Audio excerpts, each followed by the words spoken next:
Kebakaran dan ledakan gudang amunisi TNI milik Kodam Jaya di Kampung Parung, Desa Cingsana, Kabupaten Bogor, Jawa Barat membuat warga panik.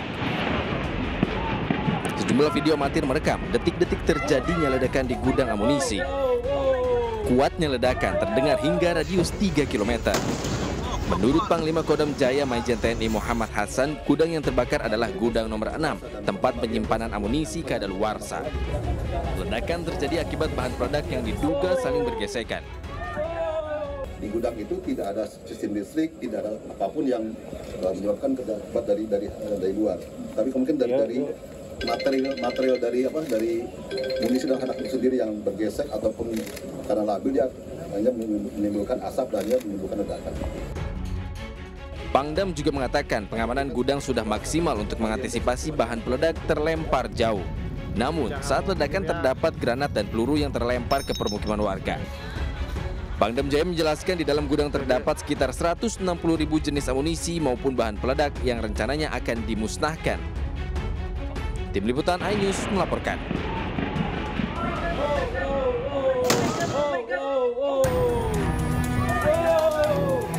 Sejumlah rumah warga di Kelurahan Cikiwul, Bantar Gebang, Bekasi, Jawa Barat rusak bersamaan ledakan di gudang amunisi daerah Paldam Jaya, Ciangsana, Kabupaten Bogor. Selain tembok retak dan kaca pecah, aliran listrik rumah warga juga padam. Meski tidak sampai menimbulkan korban jiwa, ledakan hebat yang terjadi pada Sabtu malam membuat warga syok dan trauma. Ratusan kakak juga terpaksa mengungsi ke rumah kepala desa Ciangsana dan ke Masjid Darussalam Kota Wisata. Menurut kesaksian warga, mereka mengaku mulai mendengar adanya ledakan kecil sebelum buka puasa yang dikira ada anak kecil main petasan. Namun tak disangka, ledakan-ledakan kecil tersebut disusul ledakan besar yang bisa merusak rumah warga hingga radius 50 meter.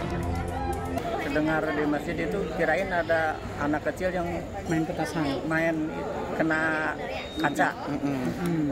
Ternyata warga udah pada keluar.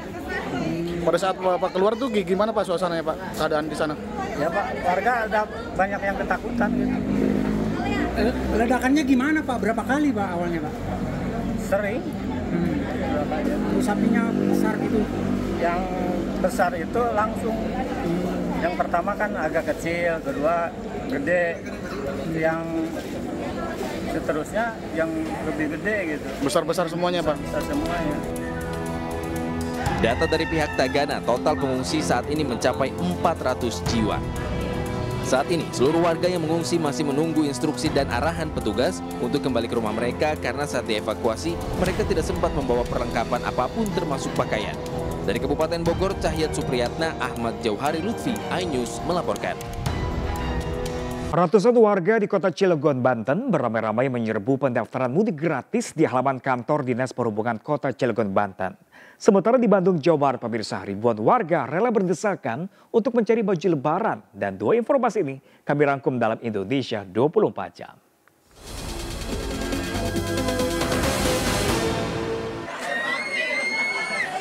Ratusan warga yang tiba sejak pagi di halaman kantor Dinas Perhubungan Kota Cilegon rela antri untuk mendaftarkan diri pada program mudik gratis. Kali ini yang menjadi lokasi tujuan favorit yaitu Bandung, Tasikmalaya, Cirebon, Garut, Kuningan, dan daerah lainnya. Untuk mendukung program ini, Pemda setempat menyiapkan 34 unit bus dengan tujuan Jawa Barat, Jawa Tengah, Jawa Timur, Lampung, Palembang, hingga Padang. 2 pekan jelang Hari Raya Idul Fitri, Bandara Soekarno-Hatta dipadati calon penumpang yang akan mudik ke kampung halaman.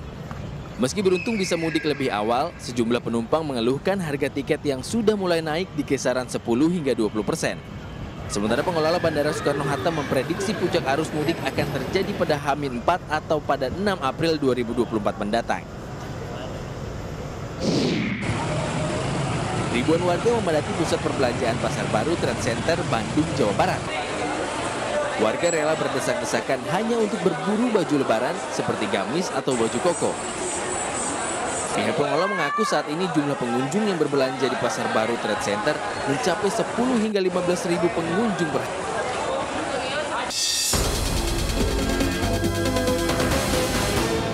Kita beralih ke informasi lainnya pemirsa. Gereja Katedral Jakarta menggelar ibadah Minggu Paskah pagi ini.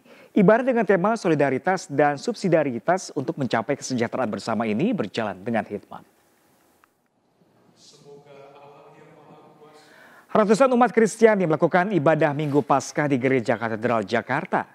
Ibadah yang berlangsung sejak pagi hari berjalan hikmat. Sebanyak 2.700 kursi disiapkan untuk tiap sesi, di mana ibadah bisa diikuti secara offline maupun hybrid. Mengusung tema Paskah Solidaritas dan Subsidiaritas untuk mencapai kesejahteraan bersama dengan konsep penggabungan budaya Nusantara dan tradisi Paskah, Gereja Katedral menyiapkan dekorasi Paskah di halaman utama. Meski jumlah jemaat yang datang cukup banyak, arus lalu lintas di sekitaran gereja terpantau lancar. Tim aparat pengamanan melakukan penjagaan di pintu masuk. Ya, pemirsa, kue kering jenis nastar hingga kini masih menjadi primadona sebagai suguhan saat Lebaran. Nah, agar menarik, kue tersebut dibuat unik berbentuk hotdog, burger, hingga nastar klasik.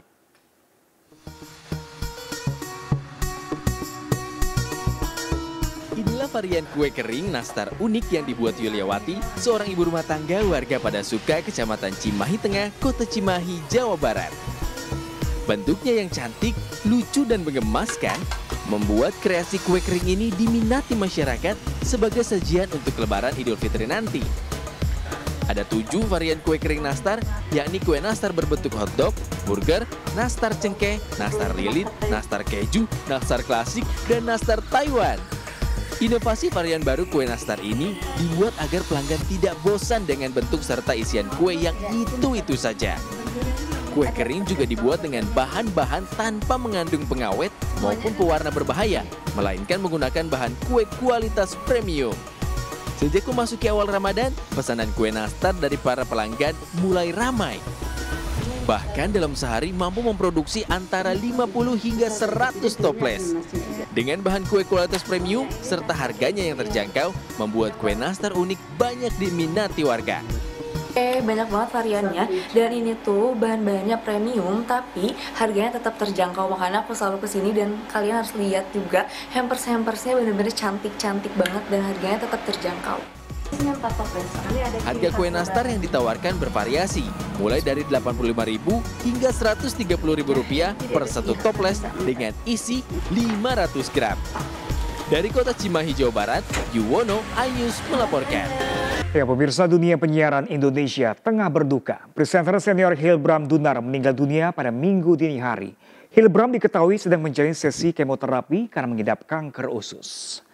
Dan pemirsa, informasi ini sekaligus menjadi akhir jumpa kita hari ini. Mari ulurkan tangan Anda untuk berbagi kebaikan kepada sesama bersama MNC Peduli melalui nomor rekening di bawah ini atau dengan scan QR berikut melalui aplikasi uang digital Anda. Informasi lengkap juga dapat diakses di mncpeduli.org. Jangan lupa pemirsa, Anda bisa mendapatkan informasi terkini dan terbaru melalui portal yang menghadirkan berita-berita daerah, nasional, dan internasional lengkap di okezone.com. Saya Pram Senjaya beserta kru yang bertugas pamit undur diri. Selamat berakhir pekan. Terima kasih dan sampai jumpa.